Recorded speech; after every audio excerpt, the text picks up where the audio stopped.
All right, next example, linear problem solving using substitution. This is the exact same question we just did with graphing. This one's going to end up being a little more concise because we're using substitution. I'll quickly read through it again so that you guys understand the question itself. Lee works at a greenhouse. He needs to plant 32 bulbs. There are two types of bulbs. He's told to plant 3 times as many crocus bulbs as tulip bulbs. How many should he plant of each? All right, like usual, we read through it once, then highlight the important stuff the second time through. He has to plant 32 bulbs, and he's told to plant 3 times as many crocus bulbs as tulip bulbs. Okay, so we've kind of gone through that before. Once before. Okay, so we have to build our equations again. Remember, he's planting 32 in total. Okay, and we do need to lay out our variables. Well, the variables are crocus bulbs and tulip bulbs. So again, we're going to say let C stand for the crocus bulbs and let T stand for the tulips. Okay. So the total number of bulbs is 32. Well, that would be adding all of the crocus bulbs plus all of the tulips. Okay. So that's our first equation. 32 is equal to C plus T. And our second equation, well, we're going to compare crocus bulbs to tulips. And we know that there's going to be 3 times the amount of crocus bulbs as tulips. So, for every tulip we plant, we multiply that number by 3, and that will give us our number of crocus bulbs. Okay? So these are our 2 equations. Now, we said we're going to solve by substitution. I can set in substitution equal to any variable either of these equations. What would be the easiest way to go about this right now? Are any of the equations already set equal to one of the variables? Which one? Yeah, equation 2. Equation 2 is already set equal to C.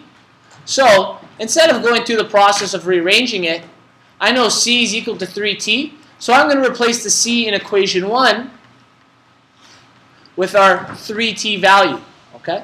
So, equation 1 again, 32 is equal to, but instead of typing in or writing in C, we're going to write in 3T plus T. Oh, that's not a plus. Plus T.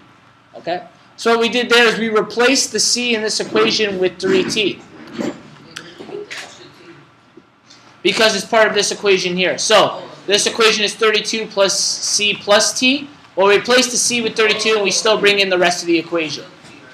Okay? So now we simplify. 3T plus T gives us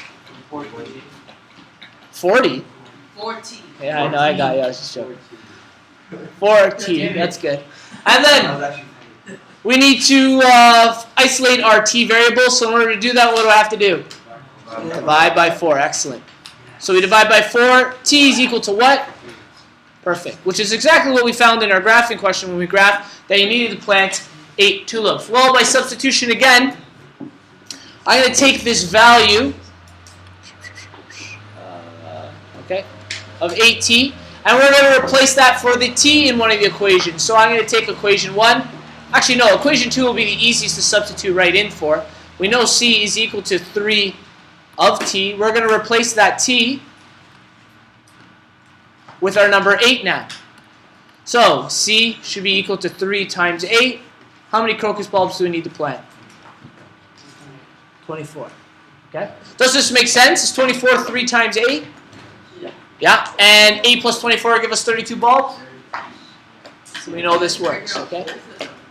Very simple in compared to our graphing question just because of the way this was set up, okay?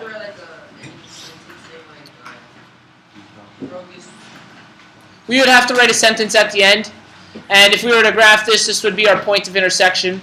Assuming tulips are on the x-axis and crocus bulbs are on the y, our point of intersection would be 8 and 24.